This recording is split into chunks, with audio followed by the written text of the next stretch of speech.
सनातन से संप्रदाय बने। सनातन से क्या बने? संप्रदाय बने। थोड़ा और बता दूं, आप लोग सब गांव से बिलोंग करते हैं ना? बाल्यकाल में डॉक्टर चिकित्सा कर रहा था या वैद्य चिकित्सा कर रहा था? वैद्य कर रहा था। एक वैद्य एक पूरी पंचायत के लोगों की चिकित्सा करता था, 12-12, 20-20 गांव के लोगों की चिकित्सा करता था। जिसको दवाई दे दी, जीवन में दोबारा वो रोग नहीं आता था। हाँ या ना? ठीक बात है। ऐसी हमारे यहाँ व्यवस्था रही वैद्यों की। बाद में लोगों ने क्या सोचा कि आबादी बढ़ गई है तो हमें चिकित्सकों की संख्या बढ़ा देनी चाहिए। आज हर गांव में, हर वार्ड में एक चिकित्सक बैठा हुआ है। बताओ, किसी का रोग दूर हुआ? नहीं हुआ ना। अब आ जाओ संप्रदाय पर। पूरी दुनिया में एक धर्म था, सनातन धर्म था। पूर्व से पश्चिम, उत्तर से दक्षिण एक ही धर्म था। उस एक ही धर्म के आश्रय से, एक ही पुस्तक के आश्रय से, एक ही ईश्वर की मान्यता के आश्रय से, एक ही पूजा पद्धति के आश्रय से पूरे विश्व में लोग अपना अपना काम कर रहे थे। लोगों ने सोचा आबादी बढ़ गई है तो थोड़ा सा हम इसको वेरिएशन कर लेते हैं, बढ़ा लेते हैं। तो जैन मत निकला अहिंसा परमो धर्म को लेकर के। नमो अरिहंताणम, नमो सिद्धानम, नमो आयुर्याणम। उनमें निकले, बौद्धों में निकले, उन्होंने एक धर्म की मशाल जलाई। फिर शैवों में निकले, शैवों को देख करके वामपंथी निकले। फिर शाक्त निकले, फिर वैष्णव निकले। फिर वैष्णवों में अलग अलग खेप बन गई, बहुत सारी बन गई। क्या बताओ, इतने सारे धर्माधिकारी बने, धर्मध्वजी बने, दुनिया में शांति हो गई? एकत्व हो गया? जैसे बहुत सारे चिकित्सक होने से रोग नहीं मिटा, ऐसे ही बहुत सारे धर्म बनने से या संप्रदाय बनने से ये धर्म का रोग भी नहीं मिटा। क्योंकि ये सब क्या कर रहे हैं? अपनी खींचतान बढ़ा रहे हैं। आज भारत में ज्यादा नहीं तो 50-60 तो पार्टियां हो गई हैं। 50-60 पार्टियां तो हो ही गई हैं। सब क्या कहती हैं? मुझे में प्रधानमंत्री बनने की योग्यता है, मैं देश को बहुत अच्छे से चला सकता हूं, ये देश को ठीक नहीं चला सकता। तो देखते जाएं, सब जगह वही समस्या है। मूल को छोड़ करके सब लोग अपना उल्लू सीधा करने के लिए लगे हैं। चाहे संप्रदाय में हो, चाहे चिकित्सा के क्षेत्र में हो, चाहे पॉलिटिक्स के क्षेत्र में हो। सब ये बताने पर तुले हैं कि मैं ठीक हूं, मेरे नियम ठीक है, मेरे अनुशासन ठीक है, मेरे विधान ठीक है, तो मुझे पालन करो, मुझे फॉलो करो और उसको पीछे मत पड़ो। वो पाखंडी है, वो तुम्हें लाभ नहीं देगा। ये सब भ्रम है। इसलिए हमें भ्रम में नहीं पड़ना है, हमें मूल के साथ जाना है, मूल के साथ आगे बढ़ना है। सत्यनारायण कथा के प्रसंग को और आगे बढ़ाते हैं तो मैं आपसे पूछता हूं, कथा सुनी जाती है या सुनाई जाती है? पक्का?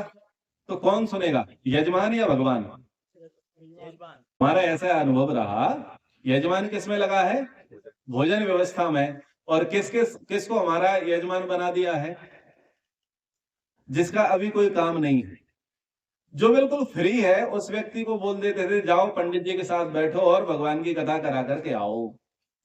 मतलब जिसने, जो बिल्कुल नाकारा है, बेकारा है, जो कोई काम का नहीं, उस व्यक्ति को नहला धुला करके क्या बोल देते हैं कि जाओ तुम चंदन चढ़ाओ, तुम भगवान की कथा करा करके आओ। अच्छा, ये चीज ठीक है या गलत है? गलत है। किसको सुनना चाहिए? लोगों को सुनना चाहिए ना। तो लोग तो सुनने आते नहीं है। लोगों को सुनना चाहिए तो लोगों के बीच में होना चाहिए, कहीं देव स्थल पर होना चाहिए? लोगों के बीच में होना चाहिए। सत्यनारायण कथा के महात्म्य में लिखा है कि जिस किसी दिन मनुष्य भक्ति श्रद्धा से युक्त हो, उसी दिन संध्या के समय सत्यनारायण भगवान की पूजा करे। ये पंक्ति लिखी है। कहीं लिखा है हनुमान जी पर करना है, शंकर जी पर, सिद्ध बाबा पर, कृष्ण जी पर, राम जी पर, घर के देवताओं पर, देवी पर कहीं लिखा है? कहीं नहीं लिखा। फिर क्यों कर रहे हैं? लोगों की मान्यता क्या है कि हम कथा किसको सुना रहे हैं? भगवान को। किसे सुना रहे हैं? भगवान। क्यों सुना रहे हैं? क्या भगवान नहीं जानता? विचार करते जाइए। थोड़ा सा बुरा लगेगा, क्योंकि कटाक्ष है ना, व्यंग, इसलिए थोड़ा बुरा लगेगा, पर समझते जाइए। क्या भगवान नहीं जानते? जानते हैं ना। तो फिर उन्हें क्यों सुना रहे हो? कौन सुने? कौन सुने? जिसने नहीं सुना और जिसने नहीं समझा। सुनाया उसी को जाता है, जो उसको नहीं पता है या जो नहीं समझ पाया उसी को सुनाना है। अब इस पूर्णिमा पर भी हनुमान जी पर कथा और अगली पूर्णिमा पर भी उन्हीं पर कथा, और ना केवल तुम करा रहे हो, पूरे मोहल्ले के और पूरे गांव के करा रहे हैं। भाई एक अपने भगवान हनुमान को तुम हर कोई आकर के कथा सुना रहा है, क्या मतलब सिद्ध करना चाहते हो? भगवान को कथा रटवानी है? मतलब जैसे कोई गली का बच्चा है, मोहल्ले का बच्चा है, और उस मोहल्ले के बच्चे को एक दिन शर्मा जी आ गए, दूसरे दिन अग्रवाल जी आ गए, तीसरे दिन धाकड़ साहब आ गए, चौथे दिन पटेल जी आ गए, पांचवें दिन जैमिनी जी आ गए, और आकर के एक ही पाठ बच्चे को पढ़ाते चले जाए। मतलब क्या है जी? बच्चे का आईक्यू लेवल कम है, इसलिए पूरे मोहल्ले के लोग बच्चे को एक ही पाठ पढ़ाने जा रहे हैं। तो जिसको हम भगवान मानते हैं, तो क्या उनका आईक्यू लेवल कम है? तो सब कोई आकर के एक ही विषय और किसको सुनाने के लिए बैठा है? अपने अपने भगवान को, जिसकी जैसी आस्था, हनुमान जी में, शंकर जी में, देवी में, सिद्ध बाबा पर, ठीक है ना? तो ईश्वर को जिनको हम आराध्य मानते हैं, उनको हमें नहीं सुनाना है। सुनाना किसने है? हमने सुनना है। अच्छा, कब तक सुनना है? जब तक समझ में, लेकिन उसकी भी एक लिमिट होती है, उसकी एक लिमिट होती है। 2 बार, 4 बार, 6 बार सुना दो, अगर उतने से भी अगर उसको समझ में नहीं आए तो तुम समझ जाओ कि इसको मत समझाओ। कथाएं हमारे विकास के लिए है, हमारे सुधार के लिए है। ये रामायण हम सुनते हैं, ये भागवत हम सुनते हैं, ये कृष्ण कथा हम सुनते हैं। मतलब क्या है? राम कथा का सार क्या है? राम कथा का सार है, प्रॉपर्टी को लेकर के भाई के साथ झगड़ा मत करो। ये राम कथा का सार है। पैसे को लेकर के परिवार के साथ झगड़ा मत करो। अगर पैसे को लेकर के परिवार से झगड़ा करते हो तो तुमको रामायण समझ में नहीं आई, तुमको महाभारत समझ में आया। महाभारत क्यों हुआ? संपत्ति के लिए। समझ में आया? एक तरफ भाई दुर्योधन और युधिष्ठिर हैं, और दूसरी तरफ भाई भरत और श्री राम हैं, और दोनों के बीच में किसका खेल चल रहा है? प्रॉपर्टी का। एक लेना चाहता और दूसरा देना नहीं चाहता। दूसरा देना कौन नहीं चाहता? महाभारत वाले। और लेना कौन नहीं चाहते? रामायण वाले। बस यही बात समझ जाओ कि परिवार में पैसे को लेकर के झगड़ा मत करो। अगर ये बात समझ में आ गई तो रामायण तुमको समझ में आ गई, और अगर तुम झगड़ा कर रहे हो तो रामायण तुमको जिंदगी में समझ में आने वाली नहीं है। मातृवत परदारेषु परद्रव्येषु लोष्ठवत या पश्यति सा पंडितः। जो दूसरे की स्त्री को माता के समान और दूसरे के धन को मिट्टी के ढेले के समान समझता है, वही पंडित है, वही ज्ञानी है, वही विद्वान है, वही राम भक्त है। श्री रामचंद्र जी हमेशा दूसरे की स्त्री को माता के समान देखते थे।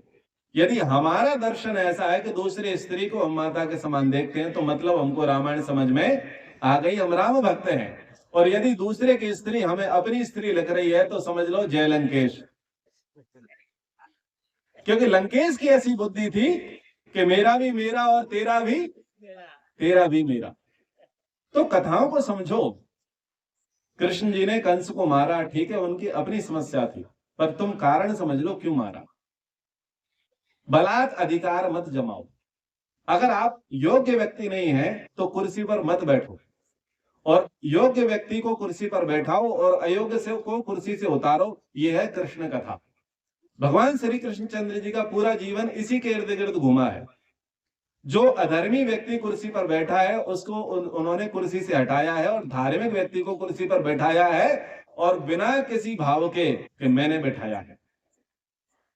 हम लोग अगर किसी की सगाई करा दें और अगर सगाई सफल हो जाए तो छाती चौड़ी करके जाते हैं, इस बेटी का ब्याह हमने ही कराया था, तुम्हारे लड़के के बहू आई है, वो हमने ही संबंध कराया। यानी 40 साल तक उनकी छाती पर प्याज तलोगे तुम।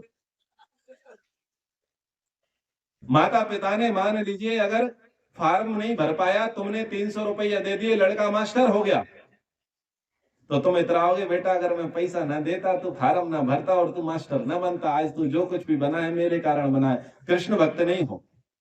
भगवान कृष्ण ने कितनी देशों के सत्ताओं को चुनौती दी, युद्ध किया, अधर्मियों को नाश किया, धार्मिकों को बिठाया, कभी भी कब्जा नहीं किया। किसी भी देश पर, किसी भी राज्य पर, किसी भी जनपद पर भगवान कृष्ण जी ने कब्जा नहीं किया और ये नहीं बताया कि मैंने किया। और हम छोटा छोटा एहसान करते थे, पूरे दुनिया में उसका ढिंढोरा पीटते रहते, मैंने ये किया, मैंने ये किया, मैंने ये किया, मैंने किया। मतलब हमको कृष्ण कथा समझ में नहीं आई। तो कथाओं को समझें। कथाओं का मतलब है कि अगर हमको कोई बात समझ में नहीं आ रही तो इतिहास के माध्यम से वर्तमान को सुधारने के लिए कथाएं। पहले कथाएं नहीं हुआ करती थी। पहले तो श्रुति और स्मृति परंपरा थी। गुरु सूत्र में या मंत्र रूप में उपदेश किया करते थे और शिष्य उनको सुन लिया करते थे। धीरे धीरे जब आईक्यू लेवल लोगों का डाउन हुआ तो क्या करना पड़ा? एग्जाम्पल देने पड़े, उदाहरण देने पड़े, विश्लेषण करना पड़ा। क्योंकि बुद्धि का स्तर जब धीरे धीरे गिरता चला जाता है तो हमें क्या करना पड़ता है? उदाहरण देने पड़ते हैं। इसको भी मैं अच्छे उदाहरण से बताना चाहूंगा। आपने और हमने रामानंद सागर जी की रामायण देखी है। वो रामायण जितने अच्छे प्रकार से हमको समझ में आ जाती है, क्या वो 5 या 10 या 15 वर्ष के बच्चे को समझ में आ जाती है? नहीं आती। पर उसको कार्टून वाली रामायण, क्योंकि उसका आईक्यू लेवल उतना है, उसका आईक्यू लेवल उतना है। तो हमारे पूर्वजों का आईक्यू लेवल बहुत बड़ा हुआ करता था, इसलिए वो सूत्र रूप में संकेत मात्र से क्या उपदेश समझ लिया कर लेते थे। लेकिन जैसे जैसे कालखंड बीता तो जब लोगों का मानस बौद्धिक लेवल जब कम हुआ तो कथाओं की आवश्यकता पड़ी। इसलिए जब बड़े बड़े यज्ञ याग हुआ करते थे, सोम याग हो रहे हैं, वृष्टि यज्ञ हो रहे हैं, राजसूय यज्ञ हो रहे हैं, वाजपेयी यज्ञ हो रहे हैं, तो उन यज्ञों के उपरांत पुराणों का वाचन किया जाता था। यानी जनमानस को उसकी विधि को बताया जाता था कि आज जो हमने यज्ञ किया है, इसलिए 1 सप्ताह से 2 सप्ताह से 1 महीने से जो ये कार्यक्रम चल रहा है, इसका महत्व क्या है। तो जनमानस को पुराणों का वाचन किया जाता था। और वो पुराण कौन थे? ब्राह्मण ग्रंथों को पुराण कहते हैं। किनको कहते हैं? ब्राह्मण ग्रंथों को पुराण कहते हैं। ब्राह्मण ग्रंथ नाम सुना है? ब्राह्मण ग्रंथ, ऐत्रेय, तैत्रेय, शतपथ, गोपथ, इनको ब्राह्मण ग्रंथ कहते हैं। अच्छा ये बताओ, 300 का नोट नकली होता है? 300 का नोट नकली होता है? क्यों नहीं होता? क्योंकि उसका असली नहीं है। अगर कोई चीज असली होगी, वास्तविक होगी, तो उसका अवास्तविक स्वरूप भी समाज में होगा। तो यदि हमारे यहाँ पुराण चल रहे हैं, आप क्या मानते हैं? पुराण 100% ठीक है? जो भी पढ़ा लिखा बुद्धिजीवी व्यक्ति है, वो भले ही किसी धर्म में मानता हो या ना मानता, किसी संप्रदाय में आस्था रखता हो या ना रखता हो, लेकिन पढ़ा लिखा है, समझदार है, वो भी ये मानता है कि इसमें माइथोलॉजी पर्याप्त है। मीडिया वाले भी मानते हैं, साहित्यकार भी मानते हैं, सब मानते हैं। तो अगर ये वर्तमान पुराण माइथोलॉजी की भेंट चढ़ चुके हैं, संप्रदायवाद की भेंट चढ़ चुके हैं, तो क्या कभी पुराण नहीं? पुराण थे। यानी आज जो चीज नकली रूप में समाज में व्याप्त है, उसका असली रूप अवश्य था। उनको कहते हैं ब्राह्मण ग्रंथ। गाथा, नारा, शंसी, कल्प, इतिहास, पुराण, ये 5 नाम हुआ करते थे। ब्राह्मण ग्रंथों को ही पुराण कहते थे। 11वीं शताब्दी से लेकर के आचार्य शंकर के काल तक पुराणों की रचना रची गई। और जो स्कंद पुराण के रेवा खंड से ये जो सत्यनारायण कथा निकली है, ये 5वीं 7वीं शताब्दी के मध्य में इसकी रचना हुई। और ये जो स्कंद पुराण है, भगवान शिव के पुत्र कार्तिकेय, जिनको सुब्रमण्यम भी कहते हैं, स्कंद कहते हैं, उन्हीं के नाम पर यह स्कंद पुराण है। जैसा मैंने पूर्व में बताया कि कुछ संप्रदायों का उदय हुआ, जिसमें प्रमुख थे शैव, शाक्त, वैष्णव, गणपति और पाशुपति। तो कार्तिकेय का अपने एक संप्रदाय बना, गणपति जी का अपने एक संप्रदाय बना, शिव जी का अपना एक संप्रदाय बना, देवी शक्ति का एक अपना संप्रदाय बना, और विष्णु जी का अपना एक संप्रदाय बना। ब्रह्मा जी का कोई संप्रदाय नहीं बना। ऐसे लोगों में मान्यता है। शिव पुराण किसको डेडिकेट है? शैव मत को। ऐसे ही पद्म पुराण है, और विष्णु पुराण है, ये किसके लिए समर्पित है? विष्णु भगवान, विष्णु पुराण। यानी अलग अलग मतों ने इन पुराणों को अपने अपने तरीके से प्रस्तुत किया और आगे बढ़ाया। इन पुराणों में 100% कोरी गप नहीं है। लोगों ने आज ऐसा मान लिया है कि पुराण जो है माइथोलॉजी है, कोरी गप है ना, ऐसा नहीं है। पुराणों में इतिहास है, राजाओं के इतिहास हैं, ऋषियों के इतिहास हैं, हमारे पूर्वजों के इतिहास हैं। पुराणों में विज्ञान भी है, बहुत जगह पर अच्छी अच्छी चीजें बताई गई हैं। लेकिन हाँ, पुराणों में मिलावट भी है, पुराणों में अतिशयोक्ति भी है, पुराणों में प्रक्षिप्त भी है। इसको हमें खुले मन से स्वीकार लेना चाहिए। और एक बहुत बड़ी बात जो संभवतः आपको बुरी लगेगी, आप लोग मानते हैं कि पुराणों के रचनाकार कौन है? भगवान व्यास। अष्टादश पुराणानाम कर्ता सत्यवती सुतः, ऐसा एक उल्लेख विष्णु पुराण से मिलता है। परंतु महर्षि व्यास पुराणों के वक्ता नहीं रहे। उन्होंने तो महाभारत लिखा, जिसको हम जय संहिता कहते हैं। उन्होंने ब्रह्म सूत्र लिखा है, वेदांत जिसे हम कहते हैं। उन्होंने पतंजलि के योग दर्शन पर अपना भाष्य लिखा। उन्होंने ये चीजें लिखी। उनके शिष्य हुए पैल, सुमंतनी, शौनक, वैशंपायन। इन्होंने कुछ व्याख्यान किए, परंपराओं को लिखा। आप लोग पिंडदान के लिए हरिद्वार जाते हैं, वहां वो पंडा जी होते हैं, वो पंडा जी क्या लिखते हैं? वंशावली लिखते हैं ना। तो ऐसे इनको बोलते हैं वंशावली। कुछ सूत ऐसे हुए, कुछ पौराणिक ऐसे हुए जो राजाओं की वंशावली को लिखते थे। तो पुराणों में वंशावली है, ऋषियों की वंशावली है, राजाओं की वंशावली है। किस किसने अच्छे काम किए वो लिखा है, किस किसने बुरे काम किए वो लिखा है। लेकिन जब संप्रदायवाद हावी हुआ तो उसमें बहुत सारी मिलावटें हो गई। फिर कहीं का ईंट और कहीं का रोड़ा और भानुमति ने कुनवा जोड़ा। बहुत सारी मिलावटें और माइथोलॉजी की वो भेंट चढ़ गई। इसलिए आज वो समाज में पूज्य स्थान प्राप्त नहीं करते। निर्भ्रांत मान्यता पुराणों की नहीं रही। 34 ऐसे साहित्यकार, इतिहासकार रहे जिन्होंने ये माना कि महर्षि वेद व्यास पुराणों के कर्ता नहीं है। और उसमें एक भाष्यकार, एक साहित्यकार रहे, डॉक्टर सर्वपल्ली राधाकृष्णन। उनकी भी ऐसी मान्यता थी कि पुराणों के कर्ता व्यास नहीं। हम जो पुराण पढ़ रहे हैं ये जो है स्कंद पुराण है, आपको मैंने बताया स्कंद पुराण है। थोड़ा थोड़ा ये भी बता देता हूं, वैष्णव मत जो है कहां पर व्याप्त हुआ? गुजरात में, राजस्थान में। और जो हिंदी भाषी राज्य हैं, यहां पर किसका प्रभाव रहा? वैष्णव मत का। हम पूर्व की ओर चले जाते हैं तो पूर्व में किस मत का प्रभाव रहा? शाक्त मत का। शक्ति की उपासना करने वाले लोग अधिक हैं पूर्व में। बंगाल चले जाते हैं हम तो वहां शक्ति की उपासना करने वाले लोग मिलते हैं। और एक उत्तर और एक दक्षिण, इन दोनों में शैव मत की प्रधानता वाले लोग रहे। शैव मत में प्रायः लोग क्या मानते हैं कि ये तमोगुण प्रधान है, इसलिए शैव मत के जो अनुयायी हैं वो भूत भूत लगाने वाले, शराब का सेवन करने वाले, शाक्त मत में भी बलि का प्रयोग करने वाले, यानी शराब और बलि से ओतप्रोत ये मत रहे हैं। लेकिन वैष्णव मत में ना तो शराब रही ना बलि रही। वैष्णव मत के बहुत सारे लोग तो लहसुन प्याज को भी वो निषेध करते रहे। किसी कालखंड तक ये स्थिति बनी रही। आज तो खिचड़ी है।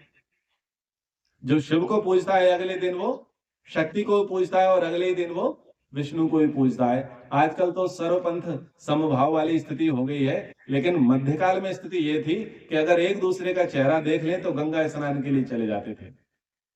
इतनी कट्टरता थी।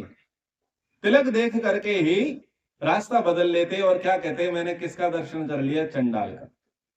यानी वैष्णव मत का व्यक्ति अगर शैव मत के व्यक्ति को देख ले तो शैव मत को वह चांडाल घोषित कर देता था। और यही मान्यता किसकी थी? शैव मत वाले की। वो वैष्णव मत के व्यक्ति को देखता और उसको चांडाल घोषित करके दोनों ही अपने अपने रास्ते में चले जाते। ऐसा घोर अंधकार में, अंधविश्वास में वो वातावरण रहा। मध्यकाल युग आप लोग पढ़े होंगे अच्छे प्रकार से। अब बताओ, मध्यकाल में इतनी बुरी भयावह स्थिति हो और मुगलों से पंगा कौन ले? जब लोग आपस में एकता ना रखें तो एकता नहीं होगी तो शत्रु से लोहा कौन लेगा। बहुत बड़ा श्रेय बाबा तुलसी को जाता है। बाबा तुलसी ने उस दौरान में रामचरितमानस लिखी और उन्होंने एक बहुत अच्छी कूटनीति का प्रयोग किया। जो 3 मतों के झगड़े थे उन तीनों मतों को एक छत्र के नीचे लेकर के आ गए। हनुमान जी को किसका अवतार घोषित कर दिया? शिव का। कौन सा मत सद गया? शैव मत सद गया।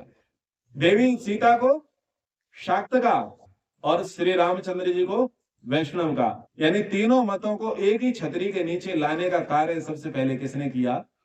तुलसीदास जी ने। उस दौर में हिंदुत्व कुछ नहीं था। उस दौर में तो यह था कि मैं अपने परिवार को कैसे बचाऊं। जो व्यक्ति अपने परिवार को बचाने के लिए सोचे वो ये बताओ वो धर्म को बचाने की कहां सोचे, भगवान को प्राप्त करने की कहां सोचे। उस समय में भक्ति का दौर चलाने वाले तुलसी थे। उस समय लोगों की एक मान्यता थी वादा खिलाफी। कह देते थे ठीक है अगर तुझ पर आक्रमण होगा तो सेना लेकर के हम साथ में आ जाएंगे, तुझे सहयोग प्रदान कर देंगे, लेकिन लोग वादा खिलाफी करते थे। तो एक वाक्य बाबा तुलसी का बड़ा तेजस्वी रहा, रघुकुल रीत सदा चली आई, प्राण जाए पर वचन न चले। तो हरि भक्ति लेकर के आए, कर्म निष्ठा लेकर के आए और मतवादों को एक किया, तब जाकर के भक्ति का मार्ग चला। उस समय कबीर हुए, रहीम हुए, तुलसी हुए, सूर हुए, बाद में गुरु नानक हुए। इन्होंने भक्ति के मार्ग को आगे बढ़ाया, एकता को लेकर के आगे चले, तब लोग एक हुए, तब जाकर के मुगलों से लड़े। लेकिन संप्रदायवाद ने तो हमारी ये समझ लीजिए कि ईंट से ईंट बजा दी थी। आज हम बहुत अच्छे दौर में तब से निकल चुके हैं, लेकिन एक नई चुनौती हमारे सामने है कि हम बंटने के लिए तैयार हैं, फिर से संप्रदायवाद में विभक्त होने के लिए तैयार हैं, फिर से हम जातियों में विभक्त होने के लिए तैयार हैं। इसलिए ऐसी कथाओं का आयोजन जरूरी है जो हमें एकत्व की ओर लेकर के आए। और इसमें आज ये आवश्यकता है कि हम निष्पक्ष रूप से चीजों को समझने का प्रयास करें। हम ये ना सोचें कि ये हमारी मान्यता पर कुठाराघात कर रहे हैं। बोलिए सत्य के ग्रहण करने में और असत्य के छोड़ने में सर्वदा उद्यत रहना चाहिए। इसी को मनुष्यता कहते हैं कि हम सत्य को ग्रहण करें, जो भी अच्छाई है उसको अंगीकार करें, और अगर कुछ बुराई है तो हम उसे छोड़ने का प्रयास करें। ठीक है, तो आइए कथा की ओर आगे बढ़ते हैं। स्कंद पुराण के रेवा खंड के 5 अध्याय जो हैं वो सत्यनारायण कथा के रूप में यहाँ पर विद्यमान है। सत्यनारायण कथा के पहले अध्याय में महात्म्य की कथा है, दूसरे अध्याय में लकड़हारे और ब्राह्मण की कथा है, तीसरे और चौथे अध्याय में वैश्य की कथा है, और 5वें अध्याय में किसकी कथा है? शूद्र की कथा है। ये यजमानों की कथा है। ब्राह्मण किस वर्ण का प्रतिनिधि है? ब्राह्मण वर्ण। लकड़हारा किस वर्ण का प्रतिनिधि है? शूद्र वर्ण का। वैश्य किस वर्ण का प्रतिनिधि है? वैश्य वर्ण का। और क्षत्रिय राजा तुंगध्वज किस वर्ण का प्रतिनिधि है? क्षत्रिय वर्ण का। यानी चारों वर्णों के लिए ये कथा है, और चारों वर्णों के लिए ये कथा है, तो कथा सबके लिए समान नहीं होगी, क्योंकि ब्राह्मण की परेशानी का कारण अलग था, शूद्र लकड़हारे की परेशानी का कारण अलग था, इसी प्रकार से वैश्य की परेशानी का कारण अलग था और क्षत्रिय की परेशानी का कारण अलग था। इसलिए उन सब का निवारण अलग अलग है। ये मैं आपको पहले बताना चाहता। केवल ऐसा नहीं है कि कथा करेंगे और सबकी समस्याओं का नाश हो जाएगा। चलो मैं थोड़ा सा हंसा लेता हूं। कथा में लिखा है कि बंदी बंधन से मुक्त हो जाते हैं। तो यदि तुम्हारा कोई अपना जेल में चला जाए तो वकील के पास और थानेदार के पास ना जाकर के पंडित जी के पास जाकर के कथा करवाना। कथा कराओगे, भगवान उसको सपना देंगे थानेदार को, और थानेदार आपके जो व्यक्ति है बंद जेल में उसको छोड़ देगा।